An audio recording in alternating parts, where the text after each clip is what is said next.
বিসমিল্লাহির রহমানির রহিম। Short term financing এর 6 নম্বর ক্লাসে সবাইকে স্বাগতম। আজকের ক্লাসের আলোচনার বিষয় হচ্ছে সমন্বিত সমস্যা নিয়ে। অর্থাৎ এর আগে আমরা প্রথম 5টা ক্লাসে cost of trade credit, commercial paper, bank loan, account receivable factoring, revolving credit এগুলো নিয়ে আলোচনা করেছিলাম। এখন আমরা এই 5টা তথ্যের যে কোনো 3টি নিয়ে, যেহেতু পরীক্ষায় একটি প্রশ্ন আসবে পার্সিত 10 মার্কে, আমরা এই সমন্বিত সমস্যা নিয়ে আজকে আলোচনা করব। তাহলে চলুন শুরু করা যাক। 1 নম্বর অঙ্কটা বিবিএ ফার্স্ট ইয়ার 2016 সালে মার্কেটিং ডিপার্টমেন্টে এসেছিল। তো এই অঙ্কের মধ্যে প্রথম থেকে শেষ পর্যন্ত ডাক পড়লে আমরা বুঝতে পারবো যে এখানে 3 ধরনের সোর্স দেওয়া আছে। এ নাম্বারে ট্রেড ক্রেডিট, বি নাম্বারে ব্যাংক লোন এবং সি নাম্বারে কমার্শিয়াল পেপার। তো আমরা কিন্তু এই 3 ধরনের অঙ্কগুলো এর আগে ক্লাস ভিত্তিক আলোচনা করেছি। আজকে এখানে আমরা একত্রে আলোচনা করব। যে প্রথমে আমরা ট্রেড ক্রেডিট সূত্র বসাবো, আর এখানে আমাদের বের করতে বলছে ক্যালকুলেট সিম্পল ইন্টারেস্ট রেট।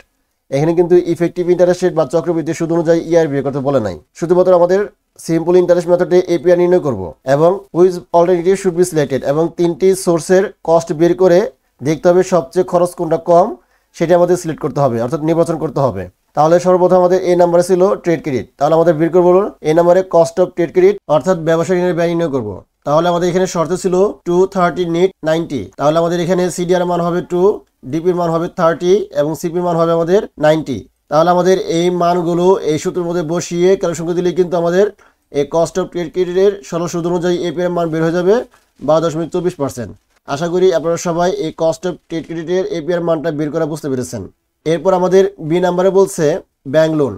তাহলে আমাদের এখানে ব্যাংক থেকে ঋণ আনা হয়েছে 10 লক্ষ টাকা, এটা কিন্তু আমাদের এল এর মান। এল দ্বারা বোঝানো হয় যে পরিমাণ টাকা ব্যাংক থেকে ঋণ আনা হবে সেটা কিন্তু আমাদের এল এর মান, লোন, অর্থাৎ ঋণের পরিমাণ 10 লক্ষ টাকা। আর ইন্টারেস্টের উপর 10%, এই 10 লক্ষ টাকার উপর 10% ধরবো আমাদের 1 লাখ টাকা বের হবে।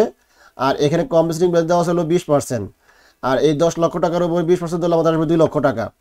এখন আমাদের যেহেতু এখানে সময় উল্লেখ নাই, এখানে কোনো সময় উল্লেখ নাই, অর্থাৎ কয় মাসের জন্য বা কত দিনের জন্য ঋণ আনা হয়েছে সেটা কিন্তু এখানে স্পষ্ট উল্লেখ নাই। আমরা জানি কোনো অঙ্কের মধ্যে কোনো সময় উল্লেখ না থাকলে সেটা 1 বছর ধরতে হয়, আর যদি অঙ্ক 1 বছর হয় সেক্ষেত্রে আমাদের এম এর মান 1 হবে, অর্থাৎ 1 বছর।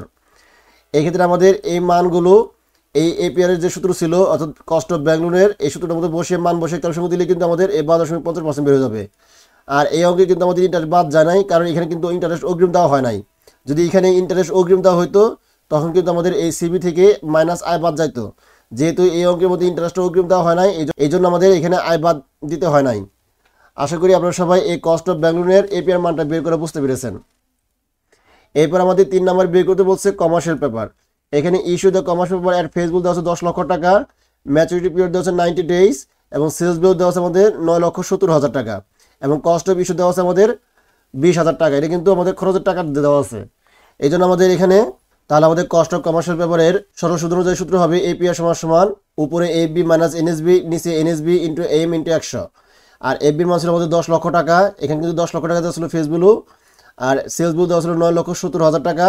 আর এনএসবি হবে আমাদের এই 9,70,000 টাকা থেকে এই কস্ট অফ ইস্যু দেওয়া ছিল 20,000 টাকা, এটা বাদ দিতে হবে। আমরা জানি সকল প্রকার খরচ এই সেলস ভ্যালু থেকে বাদ দিতে হয়, বাদ দিলে আমাদের এনএসবি বের হয়।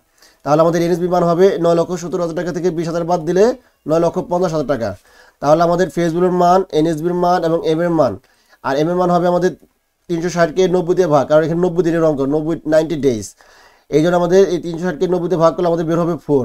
এখন আমাদের এই মানগুলো এই সূত্রের মধ্যে বসিয়ে ক্যালকুলেশন করে দিলে কিন্তু আমাদের মানটা বের হয়ে যাবে 21.05%। আশা করি আপনারা সবাই এই cost of trade credit, cost of bank loan এবং কস্ট অফ কমার্শিয়াল মানগুলো বের করে বুঝতে পেরেছেন। এখন আমাদের কমেন্ট করতে হবে, যেহেতু এখানে বলছে যে which alternative should be selected, আমাদের এখন দেখতে হবে যে এই 3টি উৎসের মধ্যে সবচেয়ে খরচ কোনটা কম সেটা আমাদের সিলেক্ট করতে হবে। তাহলে কস্ট অফ ট্রেড ক্রেডিটের খরচ হলো 12.24%, আর ব্যাংক লোনের খরচ হলো 12.50%, আর আমাদের কমার্শিয়াল পেপার সূত্র ছিল 21.05%। তাহলে আমাদের এই 3টি সোর্সের মধ্যে সবচেয়ে খরচ কম হলো ট্রেড ক্রেডিটের খরচ, অর্থাৎ কস্ট অফ ট্রেড ক্রেডিট খরচ কিন্তু সবচেয়ে কম, অর্থাৎ এখানে দেওয়া আসলে 12.24%। এটাই কিন্তু আমাদের অঙ্কের রেজাল্ট, অর্থাৎ এই কস্ট অফ ট্রেড ক্রেডিটটাই আমাদের সিলেক্ট করতে হবে। So trade credit should be selected because it's cost is the lowest. সুতরাং ট্রেড ক্রেডিটটা সিলেক্ট করতে হবে, মানে নির্বাচন করতে হবে, কারণ এর খরচ সবচেয়ে কম। আমাদের শুধু এই 3টা সোর্সের মধ্যে দেখতে হবে সবচেয়ে খরচ কোনটা কম, সেই মানটা শুধু আমরা এখানে বসে দিব, মানে এখান থেকে এই পর্যন্ত এই মানটা এখানে বসে দিব।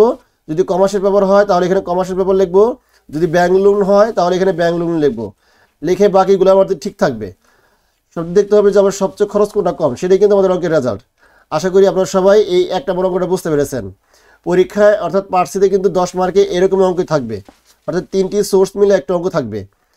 আর এই ধরনের অঙ্কগুলো আমাদের 3টি করে তারপর কমেন্ট করতে হবে, আর কমেন্ট হবে সবচেয়ে খরচ যেটা কম হবে সেটাই কিন্তু অঙ্কের রেজাল্ট। আশা করি আপনারা সবাই এই 1 নম্বর অঙ্কটা বুঝতে পেরেছেন। 2 নম্বর অঙ্কে বলা হয়েছে, এটা জাতীয় বিশ্ববিদ্যালয়ে সেকেন্ড ইয়ারে ম্যানেজমেন্ট বিভাগে আসছিল 2020 সালে। শাপলার নিডস 40 লাখ টাকা দরকার, আর এই জন্য আমাদের 3টা অল্টারনেটিভ আছে। এই নাম্বার বলছে যে 40 লাখ টাকা র ম্যাটেরিয়ালস অন টার্ম, এখানে কিন্তু শর্ত দেওয়া আছে। এই শর্ত দেখলে আমরা বুঝতে পারবো এটা কিন্তু আমাদের ট্রেড ক্রেডিটের অঙ্ক। যে কোনো অঙ্কের মধ্যে এই শর্ত লেখা থাকলে বুঝতে হবে এটা ট্রেড ক্রেডিটের অঙ্ক, অর্থাৎ ব্যবসা ঋণের অঙ্ক। আর এখানে এই ব্যাংক উইল ল্যান্ড 40 লাখ টাকা, যেহেতু ব্যাংক ঋণ নিছে এত টাকা, 12% কম্পেনসেটিং ব্যালেন্স আর ইন্টারেস্ট অগ্রিম দিচ্ছে, তারপরে এটা ব্যাংক লোনের অঙ্ক। আর ইস্যু দ্য 40 লক্ষ টাকা অফ 6 মান্থ কমার্শিয়াল পেপার, আর এটা কিন্তু আমাদের কমার্শিয়াল পেপারের অঙ্ক। এই যে ইস্যু কথা লেখা আছে, আর এখানে কিন্তু আমাদের কমার্শিয়াল পেপার কথা লেখা উচিত ছিল, এখানে কিন্তু কমার্শিয়াল পেপার লেখা থাকবে, ঠিক আছে। এখানে হয়তো মিস্টেক হয়ে গেছে, ভুলে ওঠে নাই, টাইপিংয়ে মিস্টেক হয়ে গেছে। আর এটা কিন্তু আমাদের কমার্শিয়াল পেপারের অঙ্ক। এখন আমাদের এই 3টি সোর্সের অঙ্কগুলো এখানে করতে হবে। প্রথমে আমাদের কস্ট অফ ট্রেড ক্রেডিট নির্ণয় করবো আগের মতো এই শর্ত অনুযায়ী। এখানে সিডিআর মান হবে 3, আর ডিপি মান হবে আমাদের 20, এবং আমাদের সিপি মান হবে 60। এই মানগুলো এখানে বসালাম, এবং এই মানগুলো এই সূত্রের মধ্যে বসে ক্যালকুলেশন করতে লিখতে আমাদের অঙ্কটা শেষ। এখানে আমাদের বের করতে বলছে which alternative should the company choose and why. তার মানে আমাদের এই 3টি সোর্সের এপিআর বের করবো। এখানে এপিআর বা ইআর কিন্তু স্পষ্ট বলা নাই, মানে সরল সুদ বা চক্রবৃদ্ধি সুদ কিন্তু বলা হয় নাই। সেক্ষেত্রে আমাদের অবশ্যই এপিআর নির্ণয় করতে হবে, কারণ সরল সুদ অনুযায়ী এপিআর নির্ণয় করলে কিন্তু অঙ্কটা হয়ে যাবে। কেউ চাইলে ইআরও করতে পারে, কোনো সমস্যা নাই, অর্থাৎ এপিআর এবং ইআর দুইটাই করতে পারে। কিন্তু আবার কেউ চাইলে শুধু এপিআর করলেও হবে, যেহেতু এখানে কোনো কিছু বলে নাই এপিআর বা ইআর, শুধুমাত্র এপিআর বের করলেই হবে, ইআর বের করার প্রয়োজন নাই। তবে কেউ যদি চায় যে এপিআর এবং ইআর দুইটাই করবে, দুইটাই করতে পারে, আবার একটা করলেও হবে। তো আশা করি আপনারা সবাই এটা বুঝতে পেরেছেন। তাহলে ট্রেড ক্রেডিটের সূত্র আমরা আগের মতো মান বসিয়ে ক্যালকুলেশন করে দিলে কিন্তু আমাদের ট্রেড ক্রেডিটের মানটা বের হয়ে যাবে। এবার আমরা ব্যাংক লোন বের করবো। এখানে ব্যাংক থেকে ঋণ আছে আমাদের 40 লক্ষ টাকা, এটা কিন্তু আমাদের এল এর মান, আর এটার উপর আমাদের ইন্টারেস্ট ধরতে হবে 11%, আর কম্পেনসেটিং ব্যালেন্স হলো 15%। তাহলে আমরা আয়ের মান ধরবো আমাদের এই 40 লক্ষ টাকার উপর 11% ধরলে আমাদের 4,40,000 টাকা, আর সিবির মান অর্থাৎ কম্পেনসেটিং ব্যালেন্স আমাদের 4 লক্ষ টাকার উপর 15% ধরলে আমাদের আসবে 6 লক্ষ টাকা। আর অঙ্কটা যেহেতু এখানে কোনো সময় উল্লেখ নাই, তারপরে এটা 1 বছরের অঙ্ক, এই জন্য আমাদের এখানে এম এর মান হবে 1।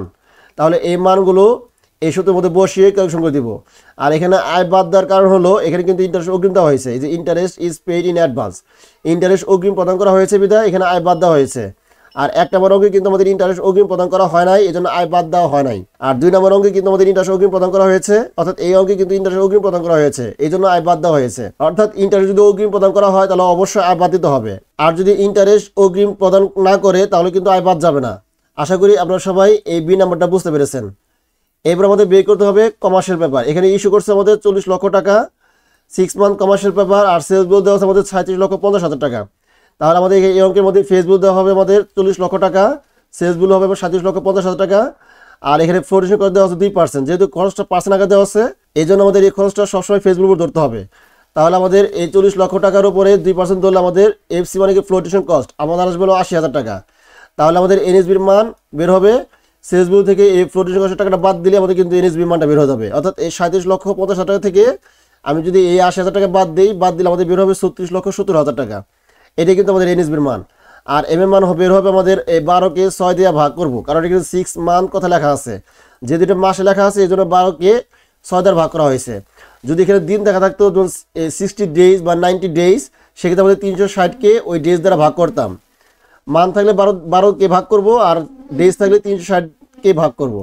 তারপরও কেউ যদি এই 6 মান্থকে দিনের কনভার্ট করে, অর্থাৎ 6 মান্থ বলতে বোঝানো হয় 180 দিন, 1 মাস সমান 30 দিন, তাহলে 6 মান্থ হবে আমাদের 180 দিন। তাহলে 360কে যদি 180 ভাগ করে তারপর কিন্তু 2 বের হবে, অর্থাৎ এই দুইটার যে কোনো একভাবে বের করলেই আমাদের কিন্তু এই মানটা বের হয়ে যাবে। আশা করি আপনারা সবাই এটা বুঝতে পেরেছেন। এখন এই মানগুলো এই সূত্রের মধ্যে বসিয়ে ক্যালকুলেশন করে মান বসে ক্যালকুলেশন করে দিলেই কিন্তু আমাদের এই মানটা বের হয়ে যাবে 17.98%। এখন আমাদের দেখতে হবে এই 3টি সোর্সের মধ্যে খরচ সবচেয়ে কম কোনটা। আমাদের ট্রেড ক্রেডিটের মান বের হয়েছিল 27.81%, আর ব্যাঙ্গলোরের মান বের হয়েছে 14.86%, আর কমার্শিয়াল পেপারের মান বের হয়েছে 17.98%। আমাদের কিন্তু এখানে দেখা যাচ্ছে যে ব্যাঙ্গলোরের খরচটা কিন্তু সবচেয়ে কম, অর্থাৎ 14.86%। তাহলে আমাদের ডিসিশন বা কমেন্ট লিখতে হবে, so bank loan should be selected because it's cost is the lowest. তার মানে ব্যাংক ঋণটা গ্রহণ করা উচিত, মানে নির্বাচন করা উচিত, কারণ এর খরচ সবচেয়ে কম। আশা করি আপনারা সবাই এই 2 নম্বর অঙ্কটা সম্পূর্ণ বুঝতে পেরেছেন। এরপর 3 নম্বর অঙ্কে বলা হয়েছে XYZ কোম্পানি নিডস টাকা 50 লক্ষ টাকা to meets is working capital concerning the 3 alternatives. তার মানে এই 50 লাখ টাকা ব্যবস্থা করার জন্য 3টি অল্টারনেটিভ দেওয়া আছে এখানে। এই নাম্বার বলা হয়েছে কোম্পানি উইল বাই 70 লক্ষ টাকা অফ র ম্যাটেরিয়ালস, আর আন্ডার দেওয়া আছে আমাদের 220 নিড 70। তার মানে এখানে একটা শর্ত দেওয়া আছে, আর এই শর্ত লেখা থাকলে আমরা বুঝতে পারবো এটা কিন্তু আমাদের ট্রেড ক্রেডিটের অঙ্ক। তাহলে প্রথমে আমাদের এই নাম্বারে ট্রেড ক্রেডিট বের করবো। এখানে সিডিআর মান হবে 2, ডিবির মান হবে 20 এবং সিপি মান হবে 70। এই মানগুলো এখানে বসাবো। এখন আমাদের এপিআর যে সূত্র ছিল আমাদের বের করতে বলছে এখানে you are required to choose the cheapest alternative on the basis of effective interest rate. সবাই একটু লক্ষ্য করুন, এখানে বলছে on the basis effective interest rate, তার মানে চক্রবৃদ্ধির সুদ অনুযায়ী আমাদের বের করতে বলছে। ইফেক্টিভ ইন্টারেস্ট রেট অনুযায়ী আমাদের এই অঙ্কটা কমেন্ট করতে বলছে। তাহলে সর্বপ্রথম আমাদের এই সূত্রগুলো বের করে এপিআর মানটা বের করবো। এখানে এপিআর মানটা বের করবো, এপিআর এবং ইআর দুইটাই করতে হবে। এখানে আমরা এপিআর মান বের করবো, বের করলে আমাদের মান বের হবে 2.0204, গুণ করলে আমাদের বের হবে 14.69%। এবং এই মানটাকে আমরা আর এর মান এবং এটাকে এম এর মান ধরে আমাদের ইআর বের করব। সেম আগের মতোই আমাদের 1 নম্বর ক্লাসে যেভাবে করেছিলাম সেভাবেই করতে হবে। এখানে তাহলে 1 প্লাস আর পাওয়ার m মাইনাস 1 আমাদের আইআর সূত্র ছিল। এখন আর এর মান হবে আমাদের 0.0204, এই মান এখানে বসাবো, আর এম এর মান ছিল আমাদের 7.2, এই মানটা এখানে বসাবো। বসিয়ে সাইন্টিফিক ক্যালকুলেটর ক্যালকুলেশন করলেই আমাদের কিন্তু এই মানটা বের হয়ে যাবে 15.65%। বি নাম্বারে বলা হয়েছে যে এই ব্যাংক উইল লেন্ড টাকা 70 লক্ষ অ্যাট কত 12% with 15% compensating balance interest to be paid in advance. এখানেও কিন্তু ইন্টারেস্টটা অগ্রিম প্রদান করা হয়েছে, এই জন্য আমাদের সূত্রে আয় বাদ দিতে হবে। তাহলে আমাদের ব্যাংক থেকে ঋণ আনা কত 70 লক্ষ টাকা, তাহলে আমাদের এল এর মান হবে 70 লক্ষ টাকা, আর আয়ের মান হবে 70 লক্ষ টাকার উপর 12% ইন্টারেস্ট রেট। এখানে কিন্তু 12% দেওয়া ছিল, আর কম্পেনসেটিং ব্যালেন্স হবে আমাদের 15%। তাহলে আমাদের এই 70 লক্ষ টাকার উপরে আয়ের মান ধরলে আমাদের আসবে 8,40,000 টাকা, এবং সিবির মান বের করলে হবে আমাদের 70 লক্ষ টাকার উপরে 15% ধরলে আমাদের আসবে 10,50,000 টাকা। আর এম এর মান কিন্তু আমাদের এটা কিন্তু 1 বছরের অঙ্ক, এখানে কোনো সময় বা কোনো মেয়াদ দেওয়া নাই, তার মানে এটা আমাদের 1 বছর অঙ্ক ধরতে হবে। আর 1 বছর অঙ্কের ক্ষেত্রে আমাদের এম এর মান হবে 1 অল টাইম, সবসময়। এখন এই মানগুলো এই সূত্রের মধ্যে বসিয়ে দিব। এখানে আয় নিচে এল মাইনাস সিবি মাইনাস আয়, এখানে আয় বাদ দিচ্ছে কেন, কারণ সূত্রে অবশ্যই এখানে অঙ্কে কিন্তু আমাদের ইন্টারেস্ট অগ্রিম প্রদান করা হয়েছে। যেহেতু ইন্টারেস্ট অগ্রিম প্রদান করা হয়েছে তাহলে অবশ্যই আমাদের সূত্রে আয় বাদ দিতে হবে, এখানে আয় বাদ দিতে হবে। আর যদি ইন্টারেস্ট অগ্রিম প্রদান না করতো তাহলে কিন্তু আয় বাদ যেত না। যেহেতু এখানে ইন্টারেস্ট অগ্রিম প্রদান করা হয়েছে এই জন্য অবশ্যই আয় বাদ দিতে হবে। তাহলে আমাদের সূত্রের মধ্যে এই মানটা বসিয়ে ক্যালকুলেশন দিলে কিন্তু আমাদের এই 16.40% বের হয়ে যাবে। এখন আমাদের ইআই বের করতে হবে। এখানে ইআই সূত্র হবে 1 প্লাস আর পাওয়ার m মাইনাস 1 ইন্টু 100। এখানে আমাদের আর এর মান হবে যে 16.1644, এটা কিন্তু আমাদের আর এর মান, আর এম এর মান হবে 1। এই মানটা এখানে বসে ক্যালকুলেশন দিলে কিন্তু আমাদের এই 16.40 বের হবে। এখানে এপিআর এর মান এবং ইআর এর মান পরস্পর সমান হয়েছে কেন, কারণ এখানে এম এর মান কিন্তু 1। আমরা জানি এম এর মান যদি 1 হয় তাহলে সেক্ষেত্রে এপিআর এর মান এবং ইআর এর মান কিন্তু পরস্পর সমান হবে।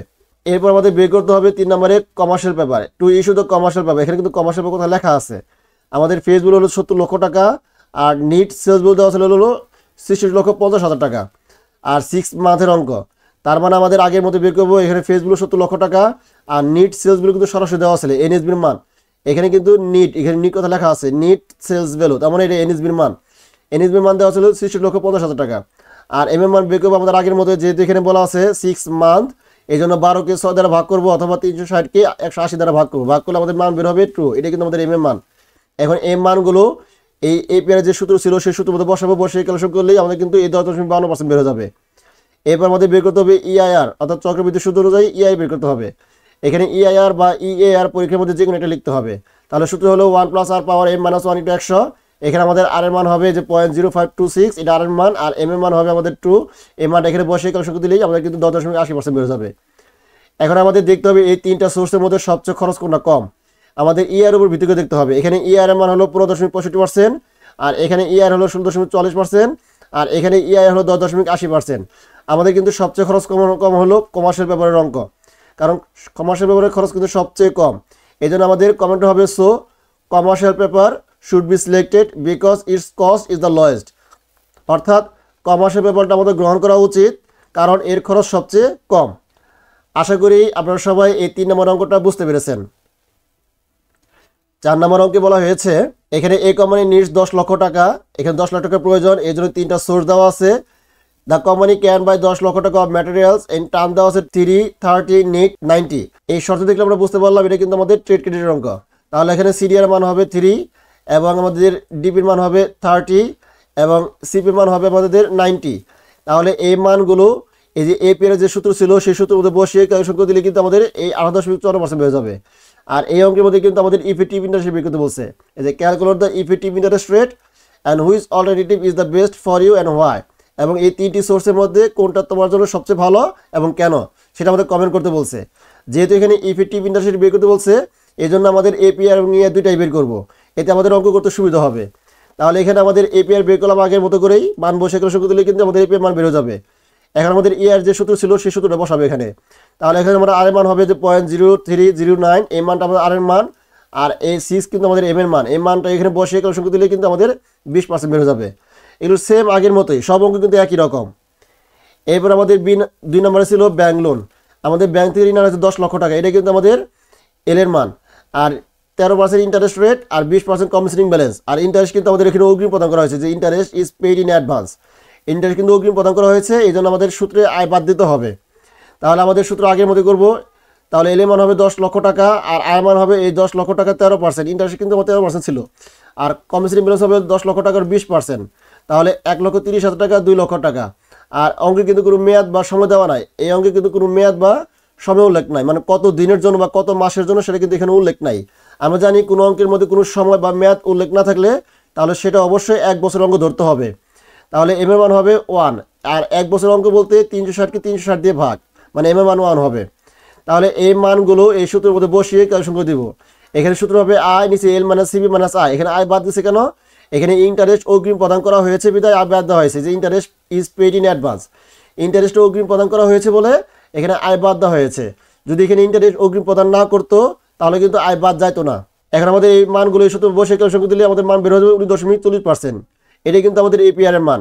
এখন আমাদের ইআর বের করতে হবে 1 প্লাস আর পাওয়ার m মাইনাস 1 ইন্টু 100। এখানে আমাদের আর এর মান হবে যে 0.1940 আর এম এর মান হবে 1। এই মান এসে ক্যালকুলেশন দিলে কিন্তু আমাদের এই 19.40% বের হবে। এখানে এপিআর এর মান আর ইআর এর মান পরস্পর সমান কেন হইলো? কারণ যেহেতু এখানে এম এর মানটা 1 হয়েছে এই জন্য এপিআর এর মান এবং ইআর এর মান পরস্পর সমান হয়েছে। আশা করি আপনারা সবাই এই ব্যাংকটা বুঝতে পেরেছেন। এরপর আমাদের কস্ট অফ কমার্শিয়াল পেপার বের করতে হবে। এখানে ফেস ভ্যালু 10 লক্ষ টাকা আর নিট সেলস ভ্যালু দেওয়া ছিল 9,50,000 টাকা, আর 6 মান্থ, তার মানে এম এর মান হবে আমার 2, অর্থাৎ 12কে 6 দ্বারা ভাগ করলে আমাদের 2 বের হবে, অথবা 360কে যদি আমি 180 দ্বারা ভাগ করি তার মান কিন্তু 2 বের হবে। আর ফেস ভ্যালুর মান আর এনএসবি মান কিন্তু সরাসরি দেওয়া আছে এখানে।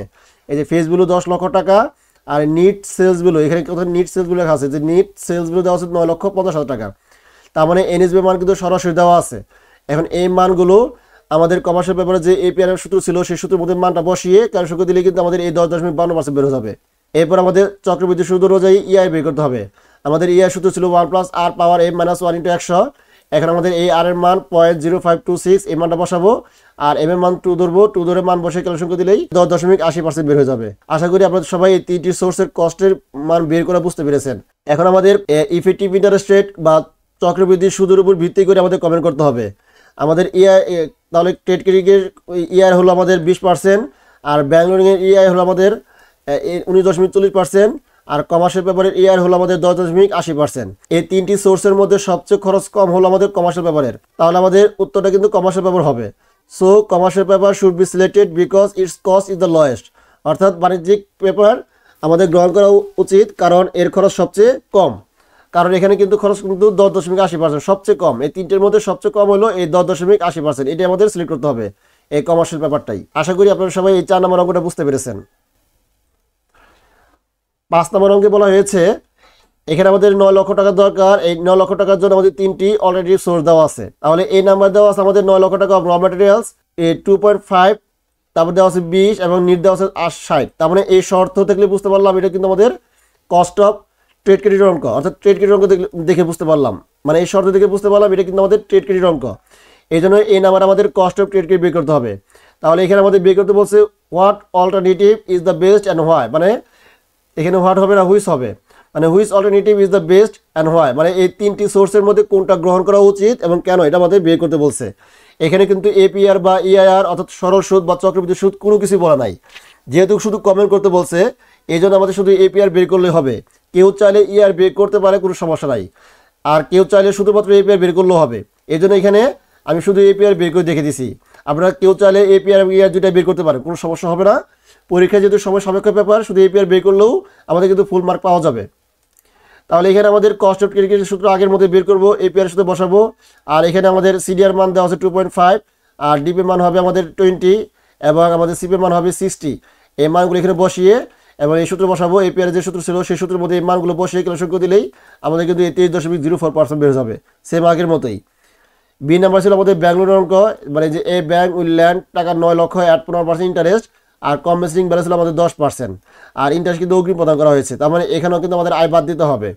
তাহলে আমাদের সূত্র হবে এল 9 লক্ষ টাকা, আর আর মান হবে 9 লক্ষ টাকার উপর 15%, অর্থাৎ 1,35,000 টাকা, আর সিবি মান হবে এই 9 লক্ষ টাকার উপর 10%, কারণ এখানে 10% ছিল, 10% দিলে আমাদের আসবে 90,000 টাকা। আর এম এ মান হবে 1। আমরা জানি কোনো অঙ্কে মেয়াদ বা সময় উল্লেখ না থাকলে তাহলে সেটা অবশ্যই 1 বছর ধরতে হয়, আর 1 বছর অঙ্কের ক্ষেত্রে এম এ মান সবসময় 1 হবে।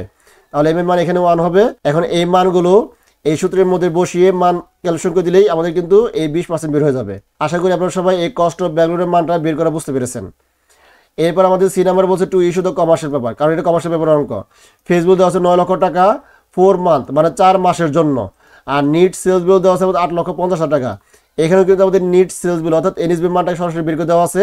আর এখানে বলছে 4 মান্থ মানে 4 মাসের, তার মানে 12কে 4 দিয়ে ভাগ করব। তাহলে আমাদের ফেসবুক হবে 9 লক্ষ টাকা, আর এনএসবি মান হবে 8,50,000 টাকা, কারণ এটা সরাসরি আমাদের এনএসবি মান দেওয়া আছে যে নিট সেলস ভ্যালু 8,50,000 টাকা। আর এম এ মান হবে আমাদের 360কে 120 দিয়ে ভাগ করব, অথবা 12কে 4 দ্বারা ভাগ করব। 4 মাস বলতে বোঝানো হয় 120 দিন।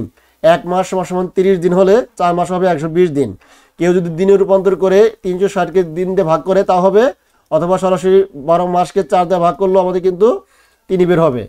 এখন এই মানগুলো এই এপিআর যে সূত্র ছিল কমার্শিয়াল পেপারের, সেই সূত্রের মধ্যে এই মানগুলো বসিয়ে ক্যালকুলেশন করে দিলে কিন্তু আমাদের এই 17.64% বেড়ে যাবে। আশা করি আপনারা সবাই এই 3টি সোর্সের খরচ বের করা বুঝতে পেরেছেন। এখন আমাদের কমেন্ট করতে হবে, এখন দেখতে হবে সবচেয়ে খরচ কোনটা কম।